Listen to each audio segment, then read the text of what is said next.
Today, inshallah, is going to be the development of Islamic thought in the 1930s and the significance of that period in terms of the evolution of Islamic thought and movements in the post-war period.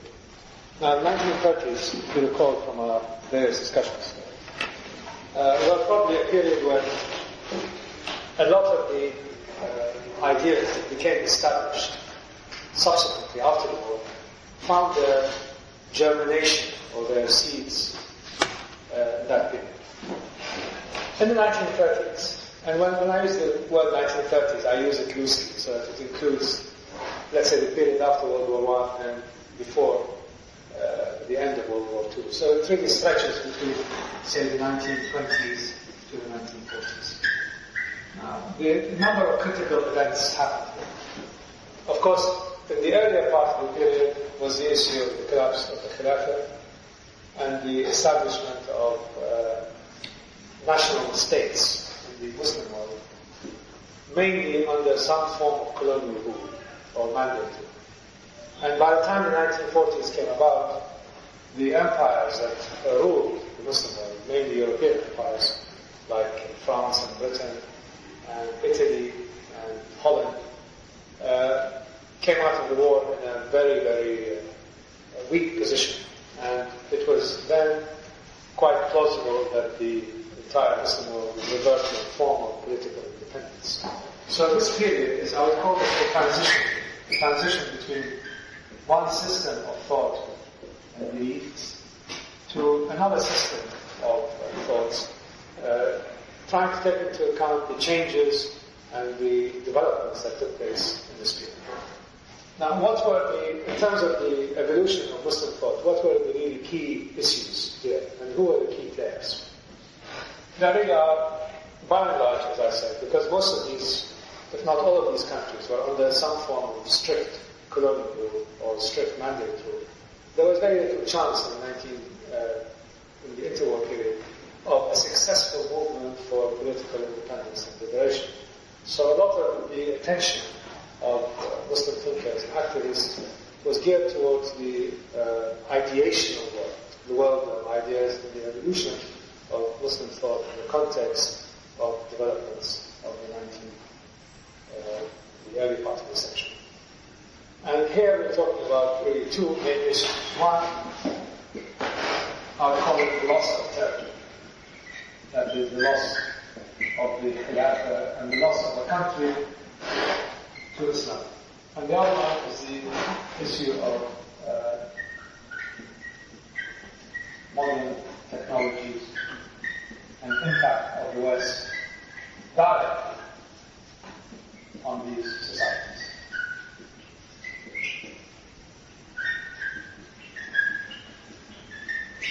So we have only two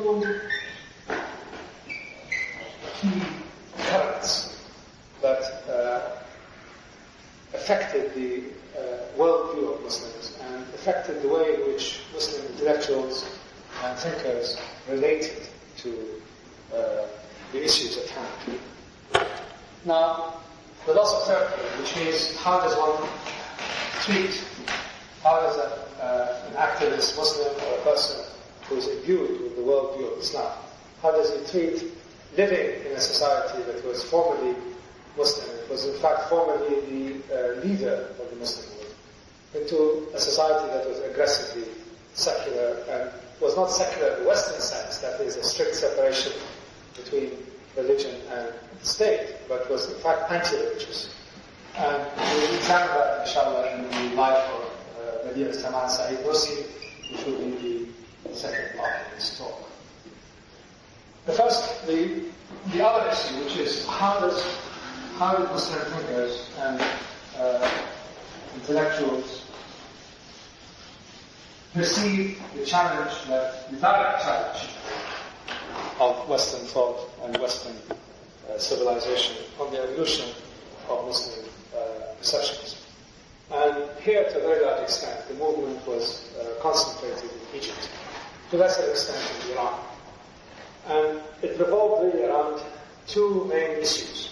One is ijtihad.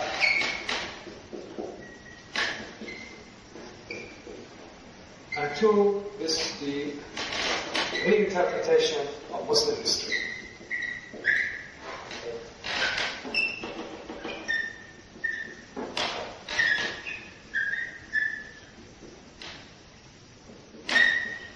Now, the issue of ijtihad obviously is far more profound in the Sunni world than in the Shiite, at least from the theoretical perspective, in the sense that in the world of the Sunnah, the idea that one can re-examine key tenets, key platforms, key axes of the faith in the context of contemporary events and contemporary perceptions.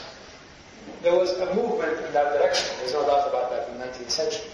But by the time the 20th century rolled around, it became a very important element in the beginning of Sunni modernism, if you want to call it that.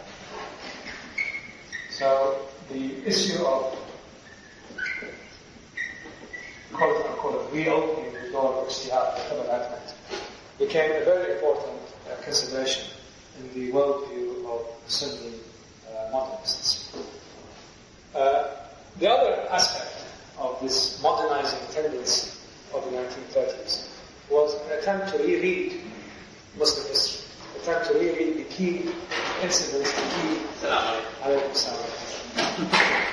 the key features of Muslim history.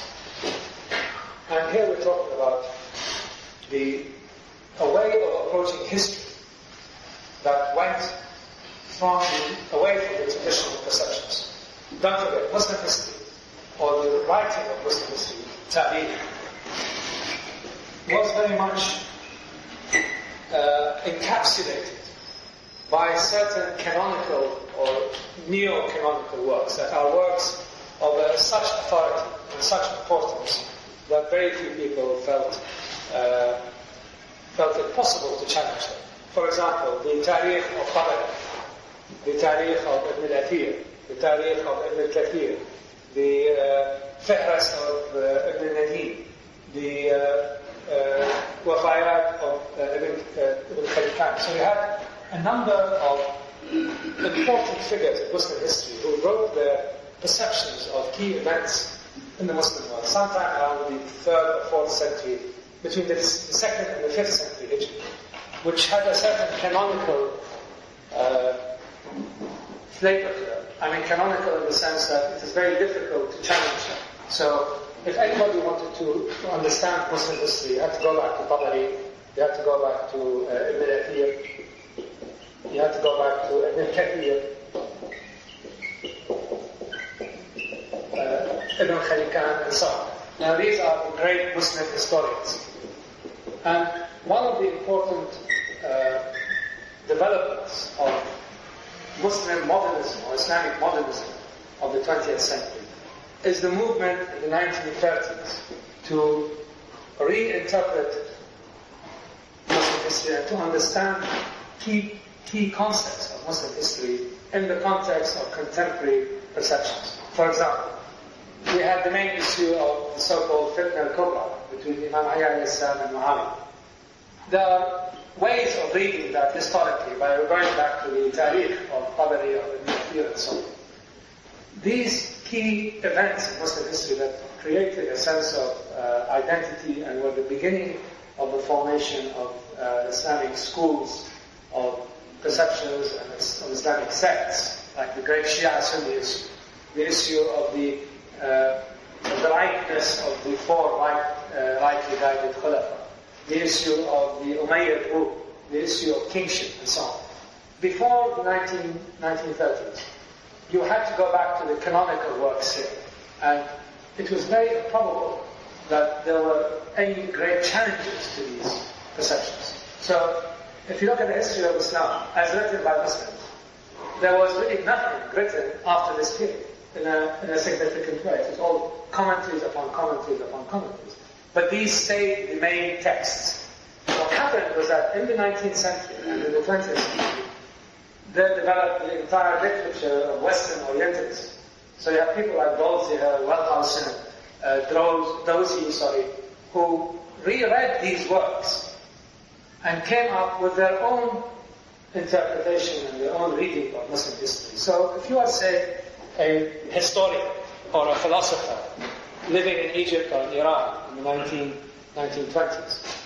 And somebody, you wanted to discuss or debate the issue of the fitna al-kubra, you really had three choices in front of you. One is to go back to your own sectarian perceptions. So if you're a Sunni, you view that issue in a certain way. If you're a Shia, you view it in a different way. If you're a Mu'tazili, you view it in a certain way, and so on. That's number one. Second way to look at it is to go back to the sources. Go back to Tabari, go back to Nadir, to confirm or to convince your opponents or your interlocutors, or to confirm certain perceptions, or to build upon these interpretations in order to reach certain conclusions. The third way was to read what the Orientalists were producing. There was another way. There was no Islamic equivalent of modern historiography. And this was a great challenge of the 1930s. If you recall, in the period in the late 19th century, in the days of Muhammad Abdul, Rashid Rida, and all the great Islamic modernizers of the 19th and early 20th century, nobody really approached the problem academically. Nobody approached the problem in the sense of a Western professional academic group. They either approached it in the context of politics, or they approached it in the context of the worldview of the fuqahas, of the ulamas, and or a socio-cultural perspective, but not a deep academic treatise that was based upon using the mechanisms and the methods of Western historiography, which underpinned all Orientalism. I mean, Orientalism, Western Orientalism, had the pretense of being scholarly, of being objective. So if you had a person like, say, Wellhouse, the great German interpreter of Muslim history, write something about Tabari's perceptions, using Western methods of analysis and reasoning to come up with degrees of accuracy and veracity of these great historians. You had nobody in the Muslim world to argue that. You either go back in the orthodox way, in the canonical way, or you fall back on your own method perceptions, which are obviously inadequate in meeting the intellectual requirements of young people who are being exposed to Western historiography for the first time. So in the 1920s, a group of these people emerged, mainly in Egypt. Some of them were not really Muslim. Of course, they're all Muslim, but some of them were not Islamics in the sense that they did not accept the worldview of Islam as being the governing worldview. Some of them were. Some of them became closet secularists, if you want to call them that. Very few of them were anti-Muslim, but some of them were borderline. They were not really interested in promoting the Islamic worldview. Some were. Now, these two of Egypt, the most important proponents are Ahmed Amin, who actually, I would say, is part of the Islamic camp. These are historians, these people. Historians or philosophers of Islam, if you call them.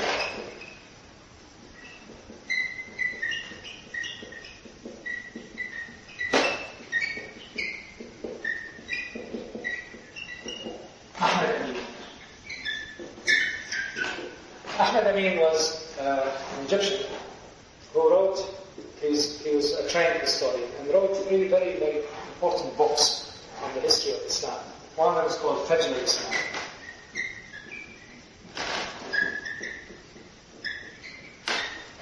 The other one is called Duha Islam.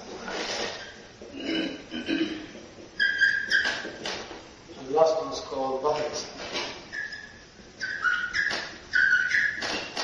Now, Ahmed Amin's history of the Muslim world is probably the first modern history to rewrite or reread the key events in the Muslim world in order to reach certain contemporary conclusions. And we'll talk about Ahmed Amin, inshallah, later on. Another person who is really a crucial figure we talked about in the last time is Taha Hussein. Now, Taha Hussein was more of a cultural and literary figure.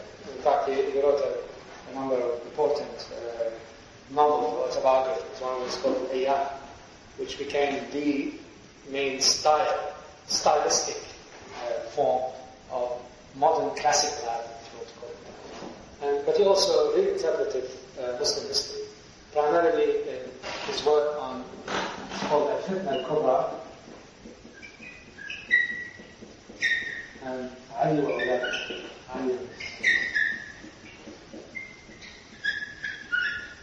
Inshallah, we'll talk about the Taxi. Third person we should be aware of is a man called Abbas Mahmoud al-Aqad. Abbas Mahmoud al-Aqad was more of a polemicist than a historian. His works are really enormous. I mean, I have them in my... There are 25 volumes. I brought you one of them. And he, again, reinterpreted certain events and perceptions of Muslim history, particularly in his re-rendering of the Khulafa, of Imam Ali alayhi salam, and of Imam Hussein, whom he called Sayyid al-Shuhada. Was it Sayyid al-Shuhada or Rais al-Shuhada?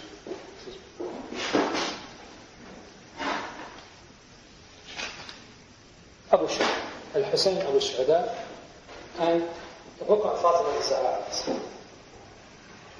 So these are the main figures in the 1930s in Egypt who had a profound influence on the understanding of Muslim history, and rewriting, re-rendering of Muslim history. What's the name of it? Which one? Written by Abbas. Well, he has hundreds of books. This one is called Abqariyat Imam Ali, which is the genius of Imam Ali. The other book is called Al-Hussein Abu Shuhada, and the last one was called Fatima al-Zahra. Now, these are all Egyptians. And Egypt was a center of intellectual activity of the Muslim world of the 30s, and it is really as a result of these three people that we still think of Egypt as the center of avant-garde Islamic thought, as it were. Now, let's take them each one by one. Ahmed Ali. Going back to what I said earlier about the motive force of Islamic modernism of the 1930s, of the interwar period, let's call it, was ijtihad and reinterpretation of Islam. Now, in the case of Ahmed Ali, both of these came through his three key books, Fajr al-Islam, Duha al-Islam, and Ghar al-Islam. Now, his ijtihad was primarily a rediscovery of the Mu'tazila. And this will come time and time again, the Mu'tazila. So,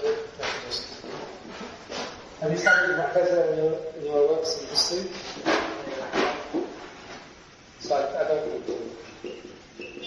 Mu'tazila, as you know, were a firqa in Islam that tried to integrate Hellenic philosophy and Greek philosophy in the system of the Muslim worldview, and in the process tried to integrate rational and rationalist thinking in the in Islamic kalam and Islamic understanding of aqaid and ilahiyat. So, if you want to call this the rationalist tendency. Now, as we all know, Mu'tazila became were ascendant at the time of the Ma'mun and instituted something called al-Mihna, which is the Inquisition, that subsequently were eliminated by the Mutawakkil. And that trend in Muslim thought became shriveled up and appeared to have disappeared off the radar screen sometime around the 5th or 6th century Hijri.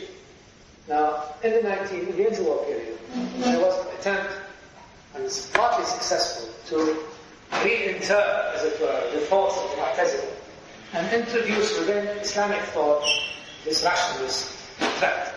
That is the introduction of philosophy, the introduction of reason and of logic and so on, in trying to understand and interpret elements of aqeedah. The other thing that Fajr al-Islam, that Ahmed Ali tried to in his books of Islam, tried to establish, was primarily to do with rereading of episodes in Muslim history and giving them contemporary significance. For example, today we have things like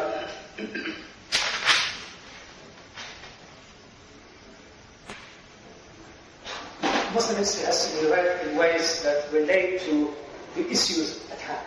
That is, one of them, for example, is in Muslim history we should re-examine events in the context of, for example, the right of people to revolt, the relationship between rulers and ruled, the issue of popular beliefs and the true meaning of the deen.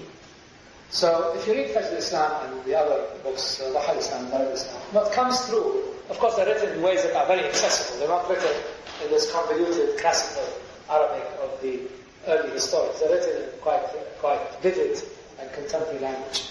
But throughout the writing of Islamic history, you come across events and issues that have been given a different slant, given current considerations.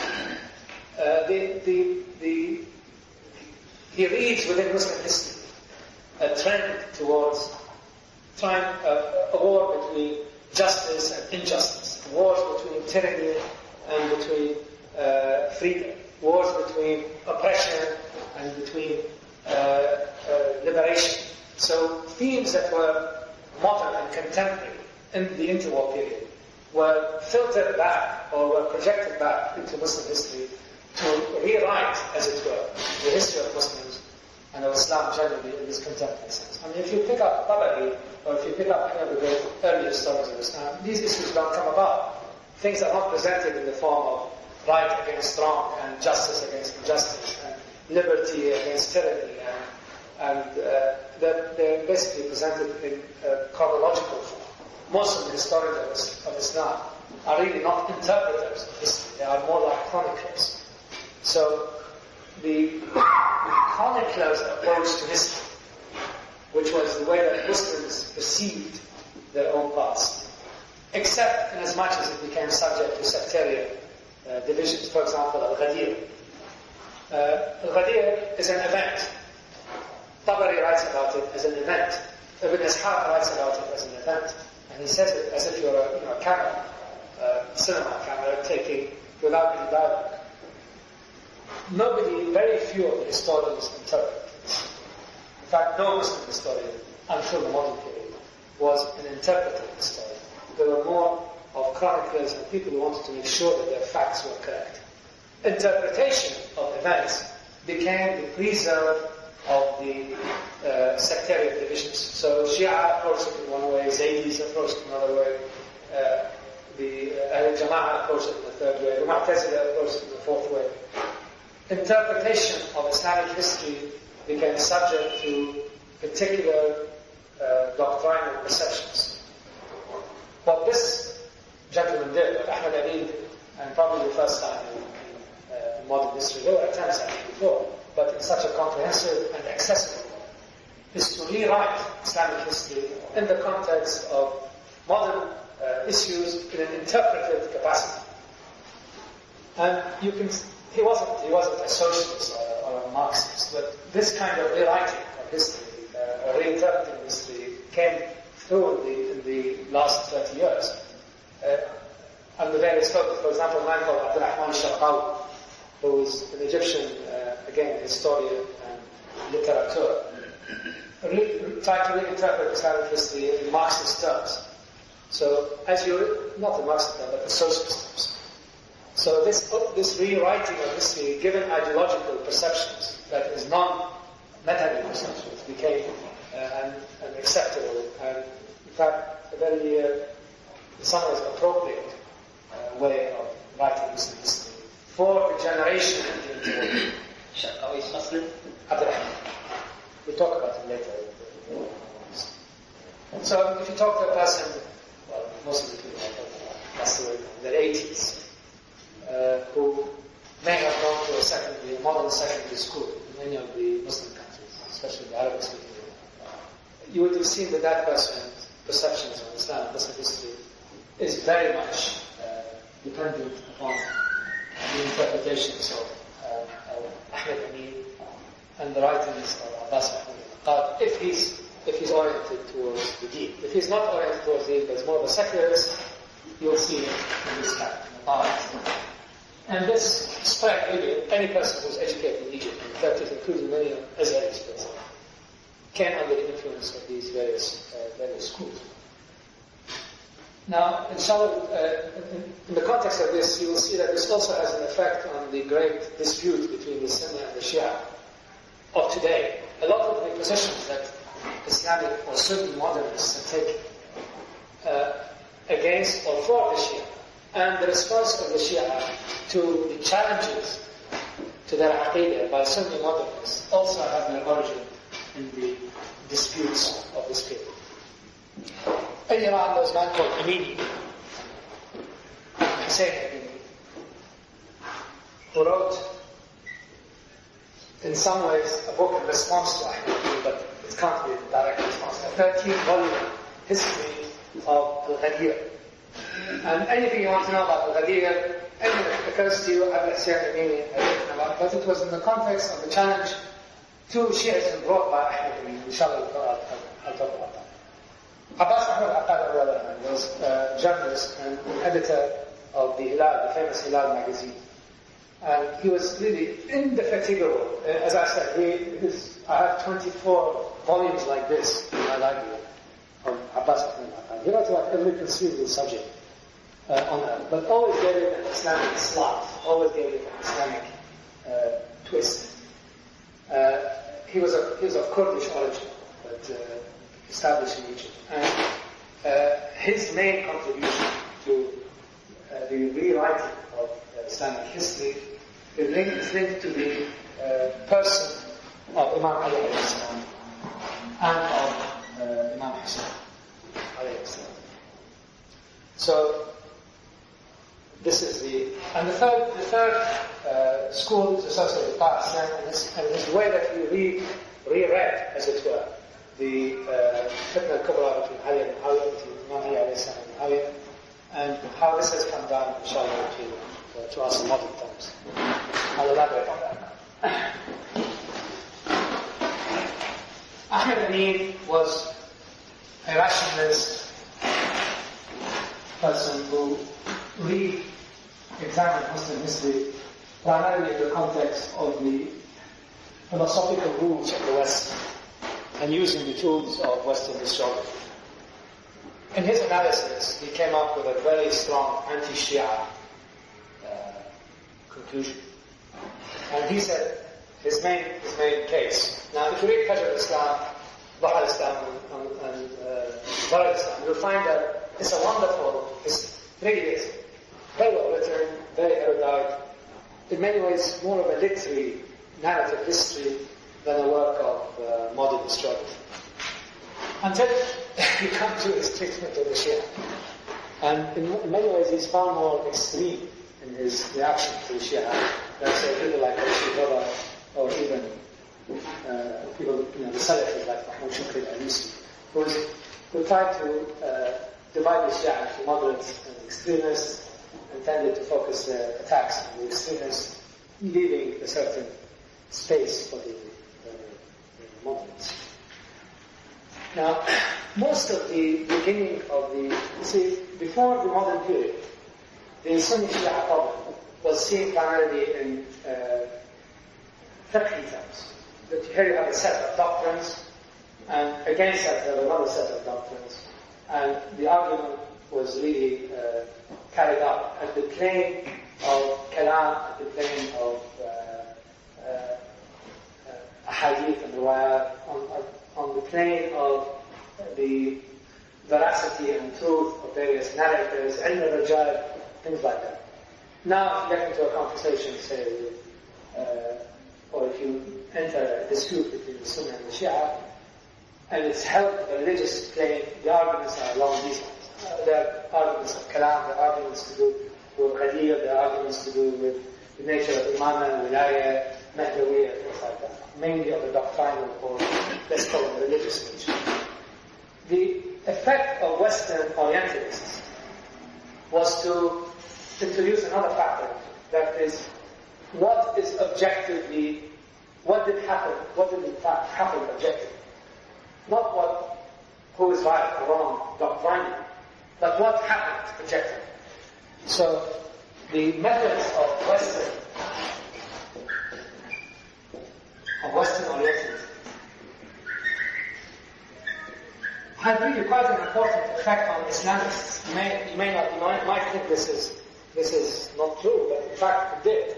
Because you had people like Nursi or Walhas, who are the leaders, say, of the Orientalist school in the 19th century.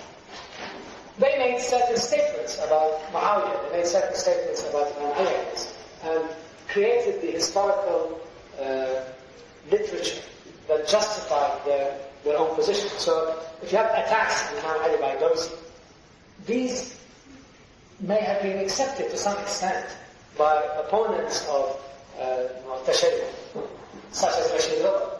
So the arguments of Western Orientalists entered into the disputations of Muslims without them really knowing it, or without them really acknowledging it. And in the case of Ahmed Amin, this became really quite clear. His argument against the Shia is the general thesis that the Shia were really an umbrella for all those who rejected the message of the Prophet ﷺ, but were forced to accept it. So, if you find now, the argument associated Shiism with Iran, for example, or associated Shiism with people who are essentially resistant to the incorporation of the tenets of Islam into their own culture, a cultural resistance to Islam that had to be modified in order to be accepted. This kind of thinking is due to the influence of people like Ahmed Amin and his predecessors in the Orientalist movement, from whom he brought quite liberally without really acknowledging. So the concepts of shu'ub, which became quite an issue in the 1950s and 60s in countries like Iraq, that is, Shiism equals shu'ubism, that is, the preference of non-Arabs over Arabs. This is all part of the theory that the split of Islam, or the divisions of Islam, were really brought by the enemies of Islam. And even though Shiism in the very early days may have had a certain element of division and resistance to non-acceptable rule, it became quickly an umbrella for all kinds of people to congregate, and therefore allowed it to be abused and became a divisive force in Islam. The other argument that Ahmed Amin trudged up in his book against Shiism is to do with the notion of asma. And in this context, there's again an association of the cultural dependence of Shiism on Iranian symbols, Sasanian symbols. So here we have an entire school that tries to connect the elements of Shiism, Imama, Asma, end of time, to the importation wholesale of the Sasanian or the Iranian worldview into Islam. So his argument against Shiism was not just really something polemical, but rather to do with the inclusiveness of non-Islamic modes of thinking, of conduct, into the heart of Islam through the mechanism of Shiism. So here he comes up with the conclusion that those who follow the line of the Shia are wrong not because of Awladiyyah, and they're not wrong because Awladiyyah didn't happen, or because the Prophet ﷺ did not make a specific designation over Imam Ali. And it's not a view. His criticism of Shiism is more of a cultural and political and historical criticism. That Shiism became a kind of meeting hall for all kinds of odd ideas that were incorporated in Islam primarily by peoples and races who were resistant to it in principle and could only accommodate to it if it was bent in a way that accommodated them. So he equates, for example, Mahdawiya, as a form of political quietude that allows for perpetual injustice, while the Shia wait for the end of time. He equates, for example, the asma of imams as being equivalent to a lack of responsibility of taking charge of your own destiny by placing your own life and your own well-being in the hands of a person who is infallible, which he says is a Sassanian invention. Taqiyya, of course, he's very much against it because it allows for all kinds of hypocritical dissimulation which stops Muslims from acting. Now, all of these ideas, as you probably know, have entered into the stock and trade of Salafi modernists. When they attack the Shia, this is generally the line that they use. They don't use any doctrinal line, but the idea happened or didn't happen. They equate Shiism with heterodoxy, with deviancy, with being associated with impure elements that came into Islam, associated with ideas of kingship. So, if you read Ahmad Amin, I advise you to read it carefully and skip over these things. This is a very good history, except for these things. This, Ahmad Amin's book, or his books, and his influence, generated an entire industry of anti-Ahmad Amin writers. And here we're talking about not just Abd Hussein Amini and Abd Hussein Sharifuddin. You have many people in the Shia world, and also in the Sunni world, who did not count the defense of the Shia. The Shia don't think have any defenders from these people. But they came to a different conclusion as to the reinterpretation of Islamic history and what the Shia Sunni split meant. The greatest, the two defenders of the Shia in the worldview of Islam were the two people I just mentioned, Taha Hussein and Abbas ibn Abbas. Paradoxically, Taha Hussein came up with his book, Fitna al-Kubra, really is to do with the definition of justice.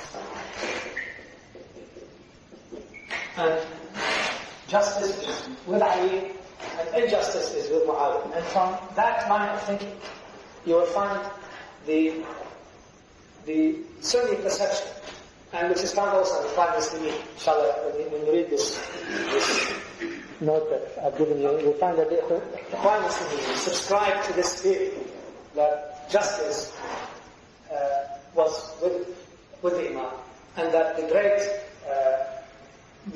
calamity that afflicted Muslims was the accession of Muawiyah through deceit and corruption and the imposition of kingship on Muslims. Now this theory of the Ikhwan Muslimin, which also is now part of the more moderate Sunni modernists, that is dividing the Muslim world into good, which means Ali, Imam Ali and his sons, bad, which means Amawi, is also to a large extent traceable back to Taha Hussein and to a lesser extent to Abbas ibn Abbas.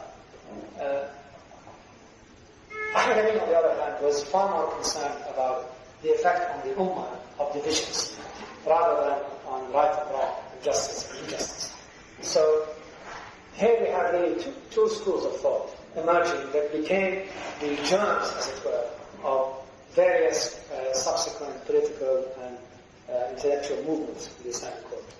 The first one is the marriage of Salafism with rationalism to take an anti-Shia, anti-Sufi orientation, which is that of Ahmad. And on the other hand, you have the redefinition, the rereading or reinterpreting of Islamic history in order to achieve an objective, which is to view history as a series of revolts and rejection of injustice and the imposition of corrupt and despotic rule.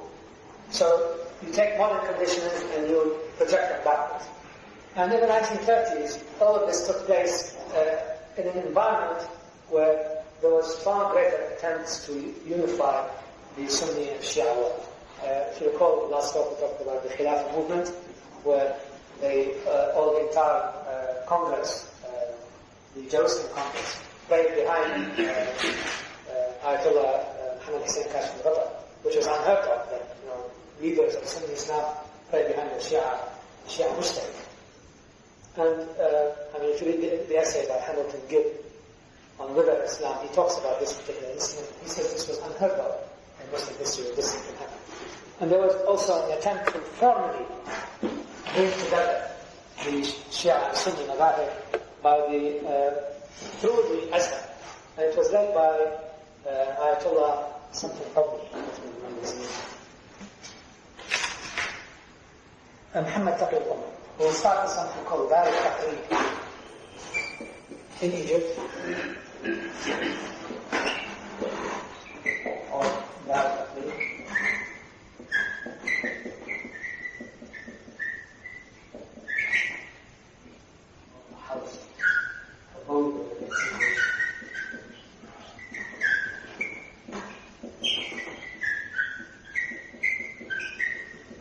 This is actually started in 1947.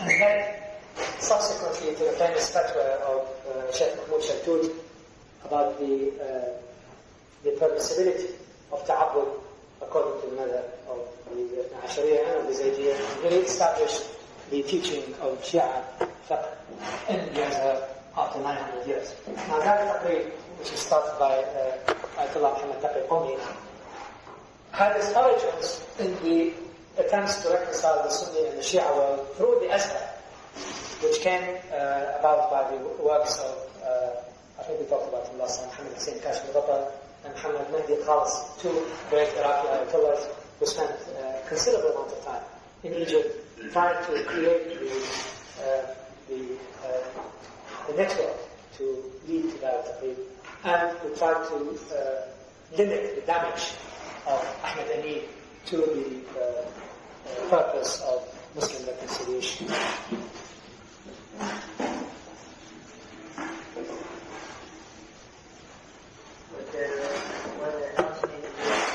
Sorry? Regarding this, about you think Imam Shaltut with the announcement saying Zoya for Shia. Yeah, in 1959, he made a fatwa. Because I saw it on the web, they say it's Sheikh Salim al-Disi. Yes, it was, Sheikh Salim was involved in correspondence with Hadith Hussein Sharfuddin. This is, I was going to talk about that. So, also that interwar period, as part of the reconciliation, there was a series of exchanges between Ayatollah Hussein Sharfuddin. That's in English. Can you know about it? There's great Muslim from Jabal Ahmed, and Sheikh Salim al-Bisri.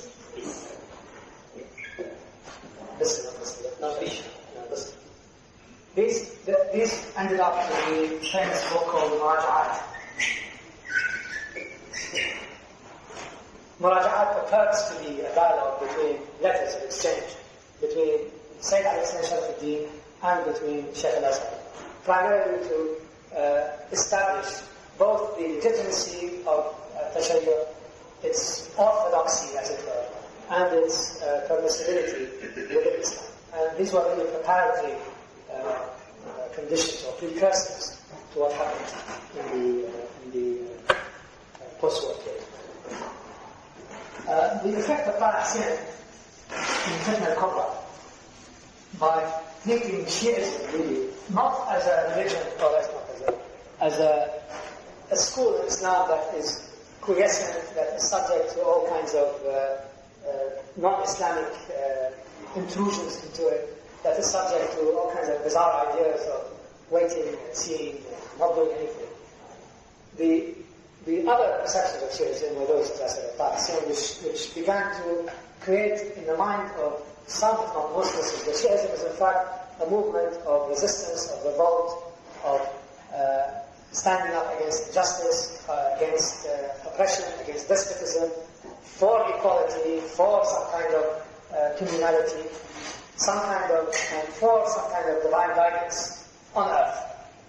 This perception, paradoxically produced by a sort of secularism, and propagated by people like Abbas ibn al-Qaim, became the way the Shias were identified in the 1960s and 70s. That these people are all up in arms and terrorists.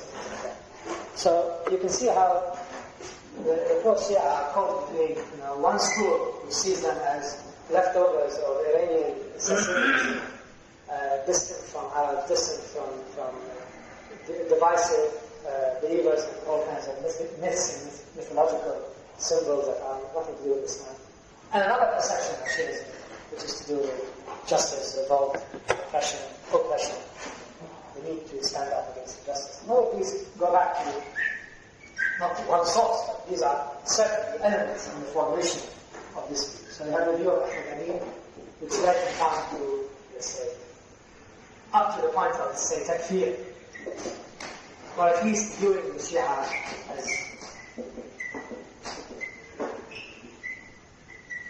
as digging in the historical sense, in the cultural story, not in the religious sense.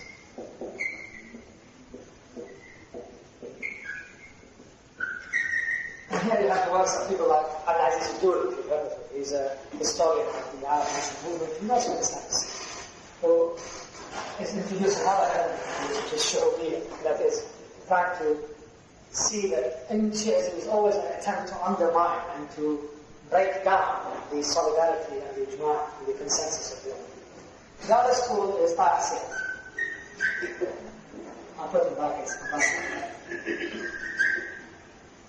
which is Shiism as the religion of justice against oppression, against despotism, etc. Now, in the 1930s, obviously, these were much milder than now. In the year 2001, you had the Taliban killing last week 400 people because they thought the government was doing it. Or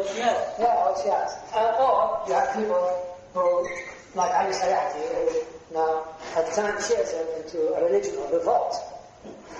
Both extremes, if you want to call them that, go back to certain philosophies or interpretations of historical events. In this case, Ahmadiyya's interpretation of the revolt, he doesn't talk so much about the Umayyads. He talks more about the entrance of the Mawali and non-Arab elements into Islam, how they found shelter in the Shiism. Ta'asiyah concentrates on what he calls the fitna al-Qur'an. And here you have this anti-Muawiyah, the anti-Amawi strain in Islamic modernism. And this is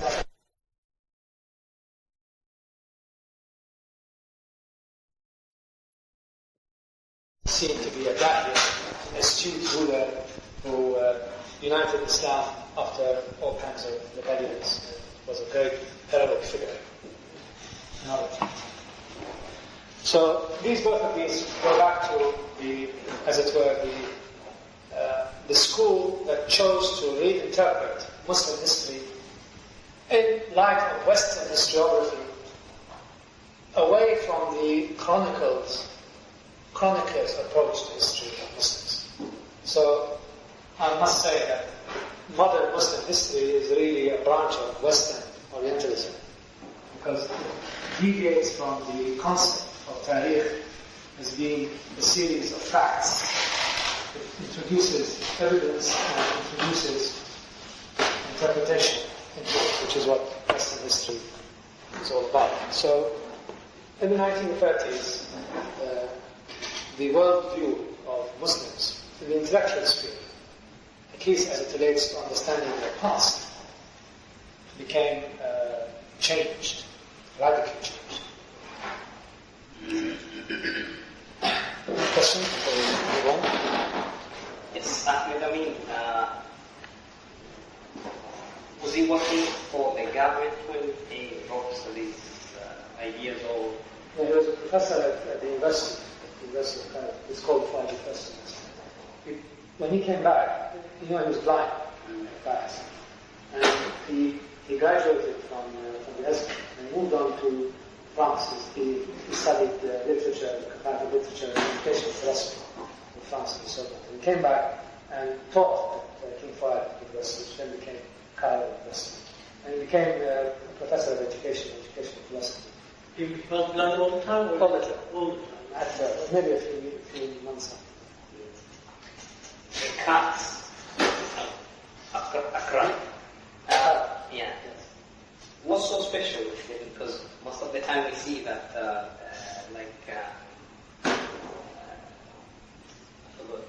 there are many from Egyptian and circle of scholars.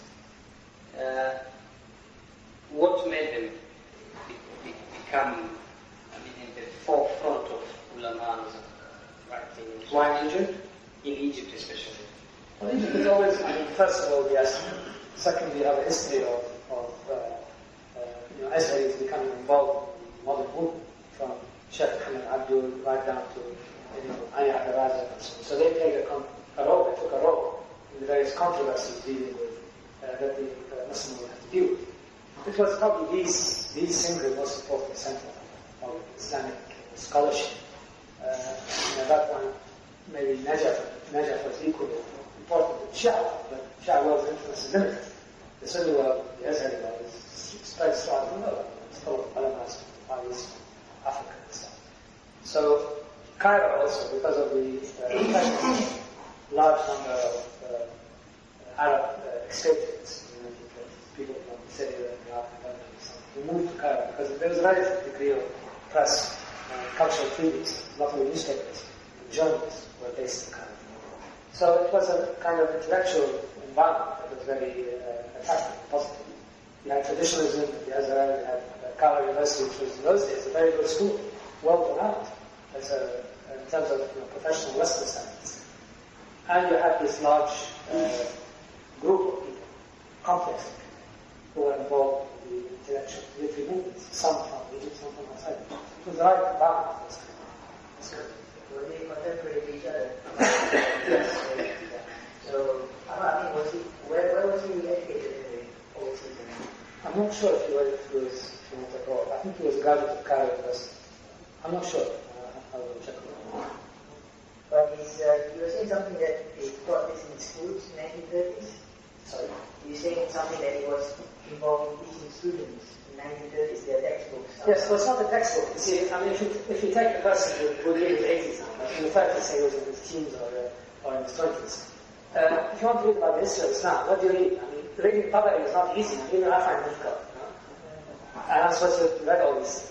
So for a person who is late teens or 20s, Tabari is not easily accessible. Neither is Ibn Khalikan, neither is Ibn al-Athir, neither is any of these books that come with leather down and gold. Very hard to get into them. This was the first major attempt to make Islamic history comprehensible and accessible to people who were trained in modern. So if you take the traditionalists, you'll be able to read these books and read the Hamish and, because sometimes there are books inside books and you have to have a certain way of reading. Now, if you're not a traditionalist, what do you do? I don't think any non-traditionalist can read any of these books. I find it difficult. It's the same thing happened in the tafasir, the great tafasir of the say from the 2nd to the 5th century are not accessible because of the way they're written. That's why people read Sayyid Qutb. It's not such a great tafsir, frankly.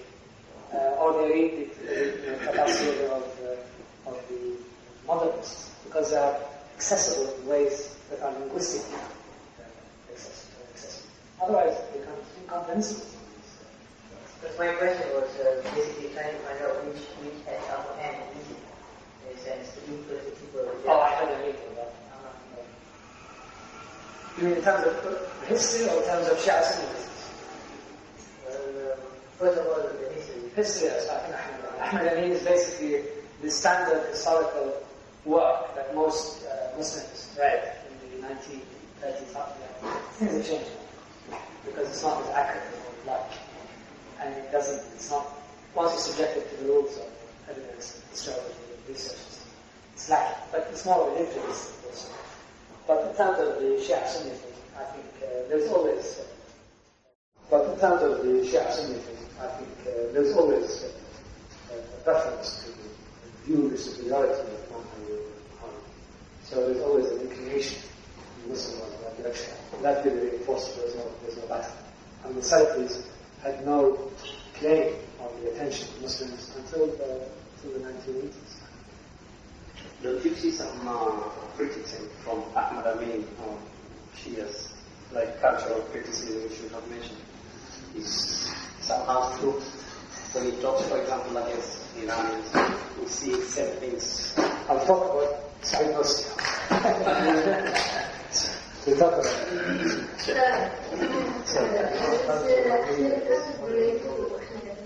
no. Al-Khatib, the guy who writes about me, maybe I listen. Ahmad is quite a nice book to read. It's very sophisticated, especially if you don't read the first. If you read Fajr Islam, which has nothing to do with the Shia Sunni business. And if you read Rahal Islam, up to Muawiyah, it's fine. And then leave it and start out again. What about the Shia world? Because that presentation, all these stuff. No, the Shia also had a positive perception. It also changed the worldview of the Shia from being oriented towards the kind of madrasa approach to history, the kind of repetitive slogans or mantras of the Shias, into something that there was a very genuine attempt to cross over the. I'm glad there is that point actually, because I had forgot to talk about it. In the Shia, what happened in the interwar period is a strong dilution of, in fact, resistance or rejection by the majority of Shia of things like separate khulafa. The cursing of the 3 khulafas went out. The exaggerated rituals in Muharram went out. The imamah did not take on this ritualistic significance, spiritual significance. It became more of an assertion of certain superiority of qualities. It became an imamah of akhlaq. That reorientation of Shia thought also happened in that period. If you go to the Shia, say, of the late 19th century, to them, what we call hulul now was probably natural. Cursing of the khulafas was standard procedure. The perceptions of imamah as being an absolute necessity of the deen, without which the deen would be incomplete, was also evident. All of the Sunni critiques of Shiism became also absorbed as the Shia and became modified, so that especially the more educated classes of the Shia stopped cursing Umar and Abu Bakr. And in fact, in some cases, they start finding virtues. There are some books in the Shia that talk about the virtues. And they start talking about how Umar collaborated all the time with Imam. So it moved from being hostile, rejectionist, embittered, cornered people into as more accommodating, more open. Now, I don't know. Now the Shia are torn. It's not a matter between accommodation and between defensiveness again. So, but in the 30s, it was such an accommodation. And in the 30s, accommodation won the day. And in the 30s, a lot of you could not find any cursing of the colonizers or anything of that kind with an educated Shia. The Shia moved from talking about we are the only Muslims to be talking about legitimate ikhtilaf. I suppose your own view is suspected. So takfir of other people went out. The socio-political activities of the imams became more important than the scheme, creation of the universe. So if you talk about Afghanistan, you will find 99% of those go number, unless they want to make a cry, they will talk about revolt and justice and justice. That's all it in the You cry. You cry? Of course. Right. being changed figure out. Right. Now, we talked about the Muslim world, which was really open to people expressing their views. Now we go to the part of the Muslim world where there was, you said you're Muslim, you're not in jail. I'm talking about Khalil Zaman, not because I like him, and I like the whole Muslim, but it's because his influences, he disappeared and then become very important again. There's an important current in Islamic thought. It's the spiritualization of Islamic politics. So that's what I was.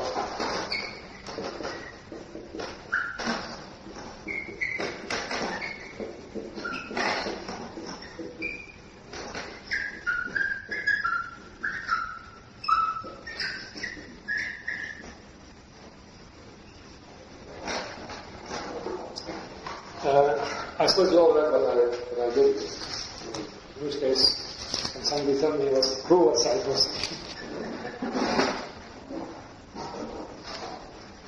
Well, Said Nursi was a Kurd who was born in eastern Anatolia. This actually was the thing to me, a crack, Kurd. Do you have anything against Kurd? No, actually not. The way we see them is like they are nothing. What? I don't believe, they are mistreated and whatever we hear from them, it's like they don't have their own ulamas or politics. That thing comes to the mind. Everybody speaks about this or those guys who are running away from God, without whatever. Yeah, it's true now. It wasn't true then. Yeah. I mean, there was no such thing as a Kurdish nation or this people. That's one of the effects of secularism, or not secularism, extreme nationalism. But nationalism, I define it as the pursuit of homogeneity. If everybody wants, if you want to seek the same, everybody who's not the same, you immediately becomes the other, and therefore he's treated as this. No, of course, they're very important in the history of Islamic thought. I say he was a Kurd, not because he's the practice of Kurd. He was a Kurd, that's always good. A lot of people, for example, in the literary movement in the Middle East in the 1920s, of course. Michael Hamid, Kurd Ali, who founded a very famous newspaper in Damascus. And they reached positions of power and authority throughout, but nearly always as Muslims, not as Kurds. So once you lose your Muslim word, and you start thinking in national terms, you have no choice but to seek a state. It's not their problem, it's the whole world we live. This is the issue. If you define, say, Iraq as a national state of Iraqis, of Arabs, then the person who's not an Arab, it feels excluded. And then, who defines who's an Arab? Or in Iran. Now, Iran is the land of the Farsi speakers. What about the Houthis? So you get excluded, and the sense of exclusion is the flip side of the nation state. So the Kurds aim for a nation state in order to realize their identity. Anyway, Said Nursi's life is, he himself divided into two lives. He said there was an old Said, Eski Said, and new Said, new Said. Old Said died with the death of the Ottoman Empire, and new Said was born by his rediscovery that all of life and the universe is contained in one thing. Now, when he was born in Eastern Anatolia and was raised in a typical madrasa fashion, but apparently in his youth he was very precocious, argumentative, confrontationalist, and getting into all kinds of disputes with ulamas and so on.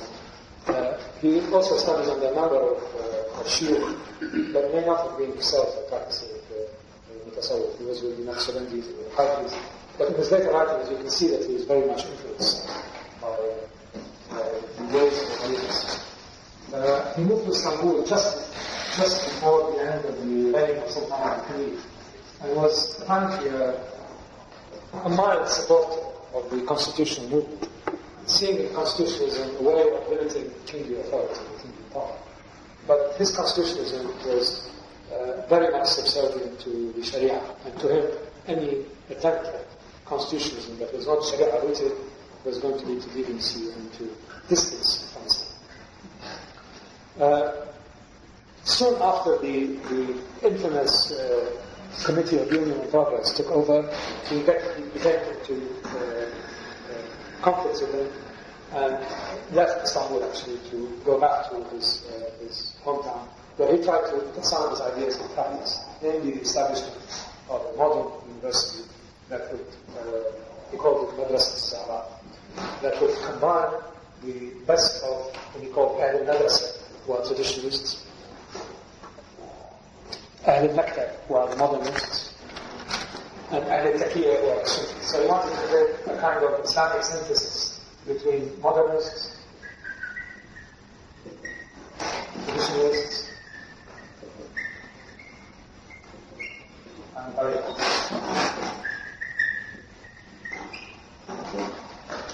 And he was quite advanced in this project, but nothing came out of it. He couldn't raise the money. He tried to go back several times to Istanbul to convince the government to support him, didn't.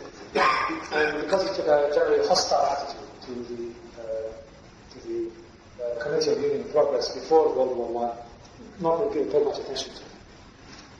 He started something called Ittihad al-Muhammadi, which was, he joined something called Ittihad al-Muhammadi, which was really a campaign against the increasing irreligiosity and secularism of the later period of the Ottoman Empire. In any case, the war started, and he led a group of volunteers in Eastern He led a group of volunteers in Eastern Turkey to fight the Russians who had invaded Eastern Turkey. He was taken prisoner and ended up in some jail in Siberia. But in his autobiography, he talks about how he escaped. Really a remarkable escape. He crossed Siberia in the winter and ended up in St. Petersburg, and from there he was somehow caught up in the revolution, the Russian Revolution, and ended up back in Istanbul just as the war was ending and the Allies had, the British had occupied Istanbul.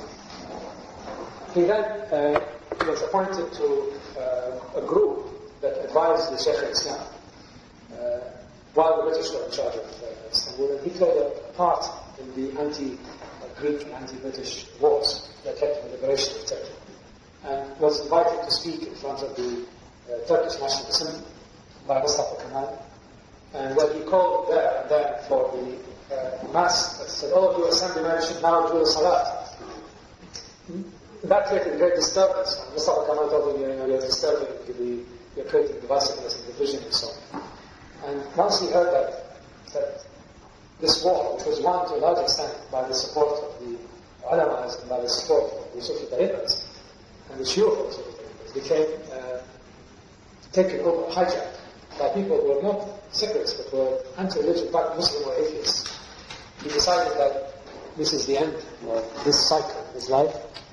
He retired to a village in Istanbul, and apparently one of his visits to the cemetery, the famous Ayyub cemetery, he had a vision where he buried his old self and he created himself as the new Sa'id.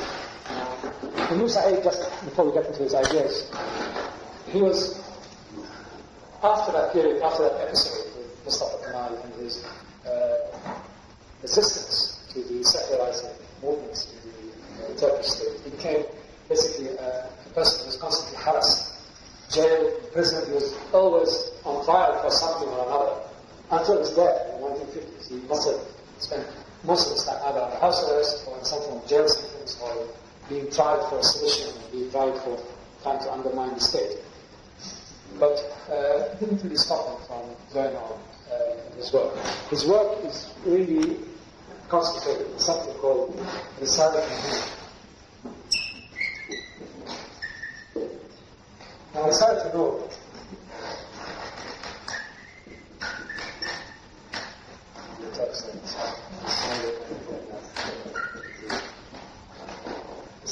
it's really a very extended tafsir. It's a kind of tafsir of Quran, but it's more than tafsir. It is laced with visionary and allegorical experiences, visual experiences and allegorical experiences. He believed a lot in dream interpretation.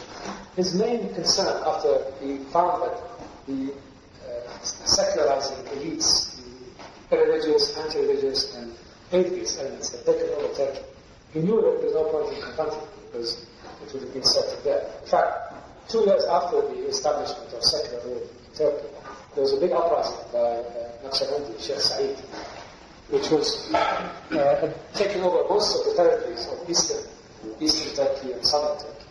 Sheikh Said himself was a Kurd. And it went on for several months. It was a serious threat to Mustafa Kemal. He was accused of being one of the spiritual, as it were, advisors and the instigators of the rebellion.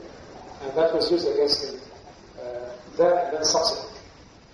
After the collapse or the destruction of the Sheikh Said rebellion and hanging of a whole large number of shuyukh associated with that, he retired to a cave in his near the eastern town of Van, where in that cave he started to elaborate a lot of the ideas that came up in Risale Nur, inshallah we'll talk about. And these ideas really were in the form of letters that he wrote to a small group of people, and that were then circulated by hand, because they were not allowed to be published, and the state constantly raided homes of his followers and burnt all these copies. So they were sort of the original samizdat. If you recall in the days of the communists in Russia, they had these novels circulating in handwritten form. This was what happened actually to Sheikh Saeed's books in Risale Nur. And Risale Nur became sort of a subversive way of Muslims to reaffirm their commitment to Islam in a very dark period when, after the so-called reforms or the destructive laws of Mustafa Kemal that were really aimed at, not so much against Islam, but they were aimed at removing Islam from society completely, locking it up in the mosque and hoping that it would die away. And very, very few people were prepared to stand up against these tactics of Mustafa Kemal. The former ulama were dispossessed of their power and authority, some were killed, especially after Sheikh Saeed Al-Fazil. And all of the Islam was not allowed to be taught. The Quran was not allowed to be taught in Arabic. There was no Adhan allowed in Arabic. It was really a campaign to uproot religion from the heart of people. And the circulation of the Risale amongst a large number of people, and increasingly amongst university-educated people, people in the middle and upper echelons of government, was probably a very important element in the maintenance of an Islamic underground, as it were, in the period when it was under constant attack and constant pressure. He, as I said, he was always harassed, always brought up in front of all kinds of judges, with charged with all kinds of things. Once that he was, as I said, he was involved in the uprising against Mustafa Kemal. Another one that he was involved in creating a secret religious society. His purpose was to undermine the state. Another one was that he was a deviant from Islam. He was trying to create another sect. All of these things really to keep him quiet.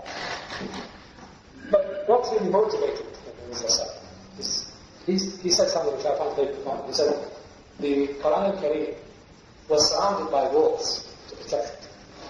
And these walls were all knocked down. And now it had to defend itself.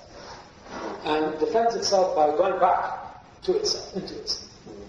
And he saw himself as one of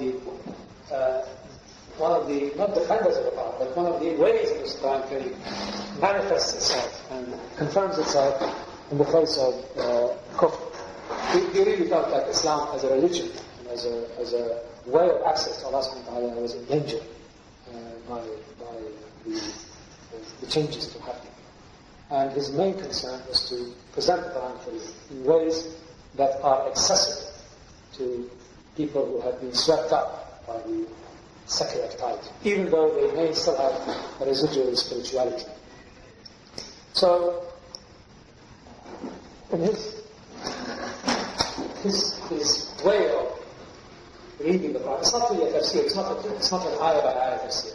If you read Risale Nur, now they may seem a bit dated, but if you read them now, but I'm sure they must have a massive impact in their days. They are primarily ways of trying to confirm the eternal truths of God. So he called it, as I said, there are two purposes. One purpose is to reaffirm the centrality of the Quran in Islam.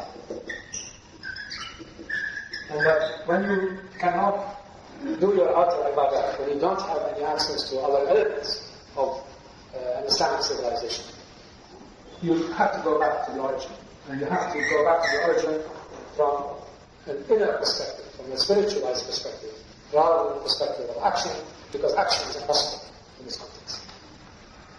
The other aspect that he wanted to do in the Nur is to prove what has that word. That all modernism, let's call them, realities, such as scientific, technological discoveries, are rooted in God.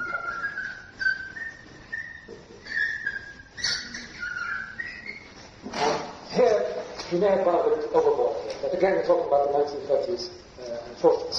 Here he's talking about how many of the discoveries of modern science, including things like rockets, airplanes, and atomic theory and so on, were embedded in the Quran if you know how to approach it.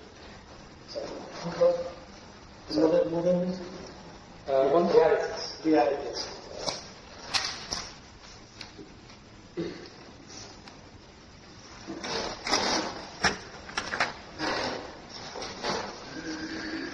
The Rasail are divided into two main sections. One is called Lam'at, which are questions. And the other one is called Shu'ar, which are rays. He developed these quite extensively. I mean, the term Quran was light, and it's the light that guides and directs and illuminates. And his interpretation of key Quranic ayahs was through these lam'at and flashes, if you like, and rays, that you call the ways in which light was cast on contemporary issues by specific Quranic ayahs. A lot of it, as I said, was based on allegorical interpretations and the role of themes in trying to illuminate Quranic truths. It's really quite a strange mixture of traditionalist perspectives, primarily certain tafsirs of al-Tasawwuf, like Haqaq al-Tafsir of Abdul Rahman al-Sulam, together with a kind of postmodern technological confirmations. So this is very strange field to ever read it. You should read something. In many ways, it's sort of dreamlike. Remember what I said, no? Very dreamlike. It's a very good idea. I'll bring you a copy. Please. It's English, it's Turkish,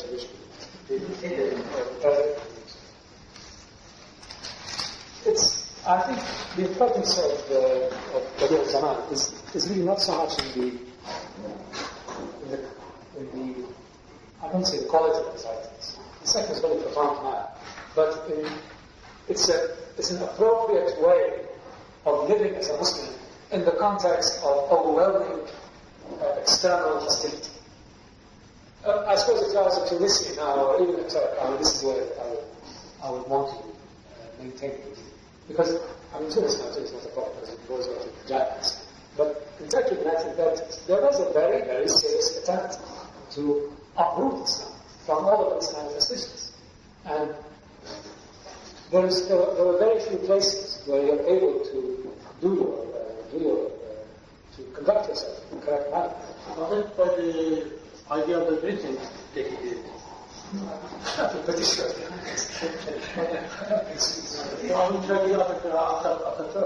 I don't know what the idea it was. He was the person who actually implemented it.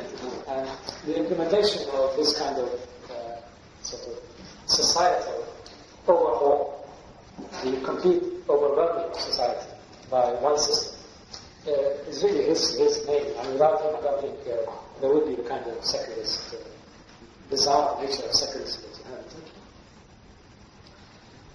have. He was also, in one of his trials, for example, he was accused of writing against women not wearing hijab. And he responded in a very, very powerful way. He said, what kind of state is it that wants to preserve itself by forcing women to expose themselves and teaching children religion? And, I'm sure he said it in a much more dramatic way. And the whole audience after, and there was a big demonstration outside, and the judge was forced to release him. He was a very, very powerful, very charismatic person. He was against, of course, all of the symbols of the modern nation state. Extreme nationalism, because of, he was accused of being a Kurdish nationalist. And in fact, one of the trials that he was involved with is that he wanted to start a Kurdish separatist movement. So he constantly affirmed the transnational or the non-national nature of Islam, and that extreme nationalism ran against all the ordinances of the faith of Iman. He was against the nationalism that is race-centered or ethnic-centered, because it severs the relationships of Muslims with each other and severs the bonds of the universal He was against throwing women in modern society, just like that, throwing them in ways that destroy their integrity and their insanity, their humanity.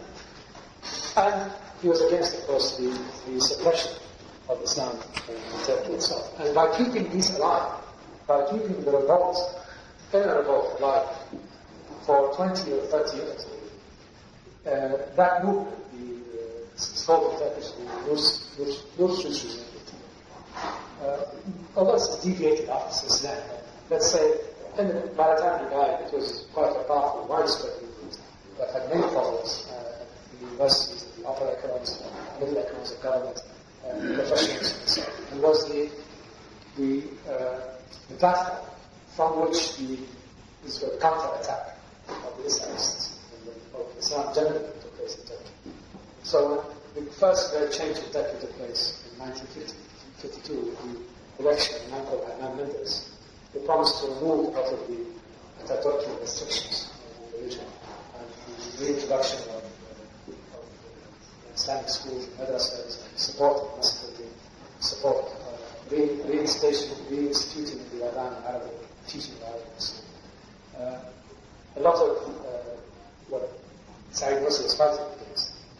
A lot of the pressures were relieved, but this very soon changed after that because Adnan Menderes himself was a supreme opportunist. And then he threw him in jail again in 1954 on the pretense that he was calling for forcing women back into religion. So the Nursi movement in Turkey in the 1950s became the vehicle through which Islam was reintroduced into the political life of the country after 30 years of being banned. The importance of this work is really more from the perspective of how does one keep the deen alive when the outside world is not only different as it is here, but hostile. And hostile against any manifestations of it. And which elements should you go for? Which elements should you concentrate on in order to confirm the spiritual nature of man? And to him that was really complete identification with the Quranic meaning. So, in as much as there is now a spiritualized form of Islamic activism, not so much related to Quranic reading circles and so on, but really more related to the inner connectedness outside of the formal mechanisms of Sufi tariqas or other traditional forms. The way the Wasa'i allows you that kind of approach, that kind of involvement. I'll stop here and discuss these. What was his main value from? Was it missions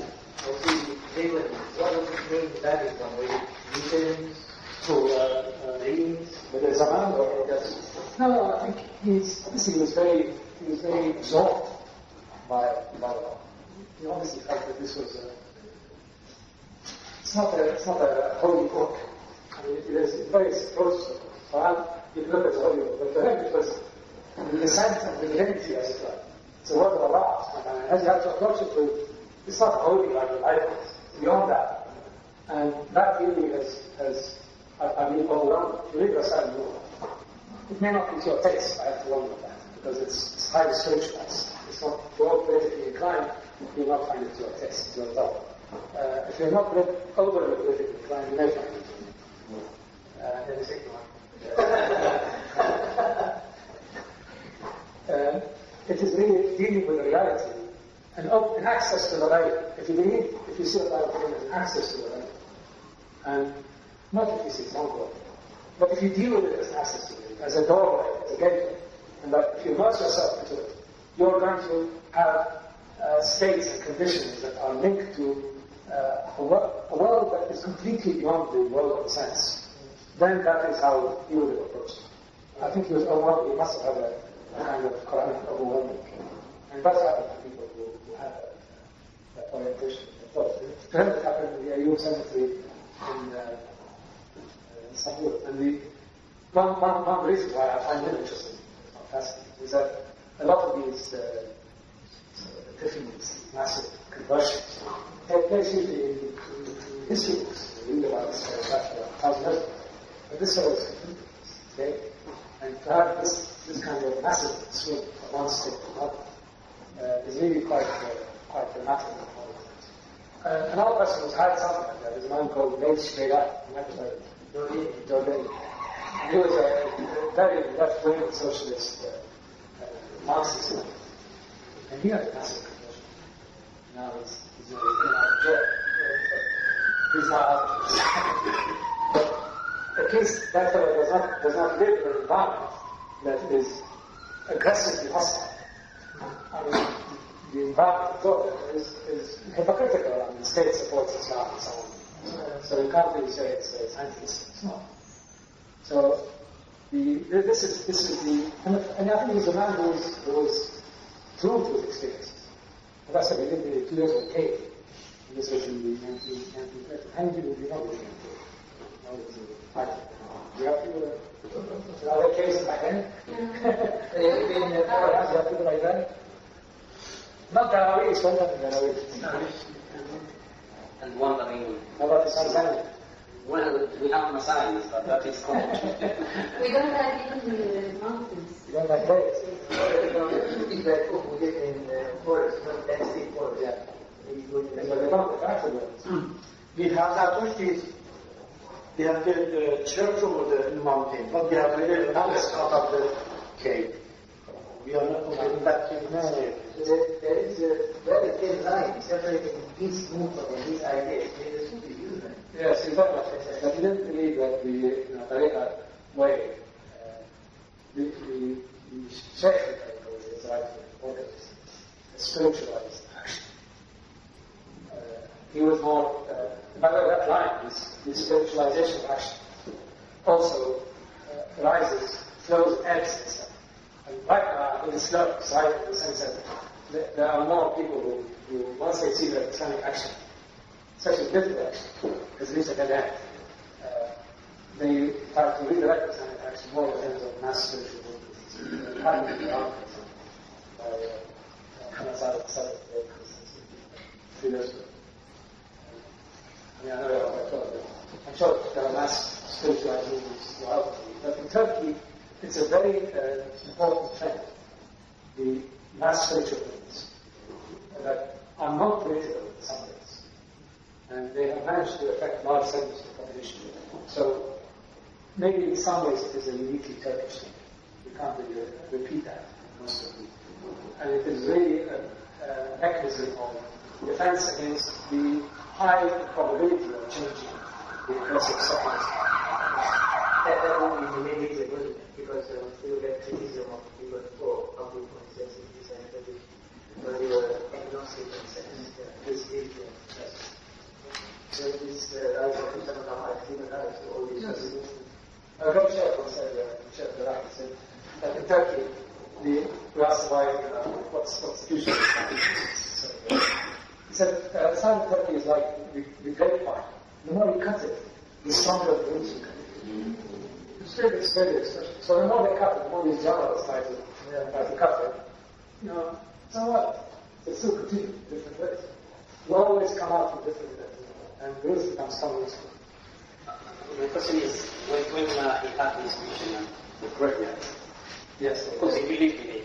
Now, how can someone believe in what sees or what is shown? That this is the message for me now. I need to act on it.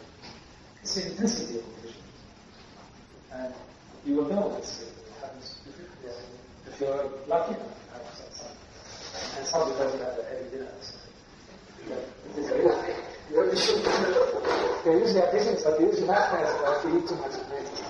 Arabs are very good at midnight meals. I mean, to differentiate between that one and waswas of shaitan that now is coming.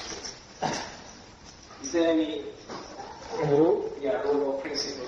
Well, the Quran says if you approach it with a qalbun salim, if your faculty that discerns these things is whole, then you should be correct.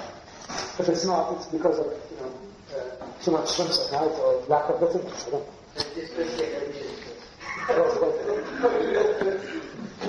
I'm going to your country. Oh, inshallah. Mm.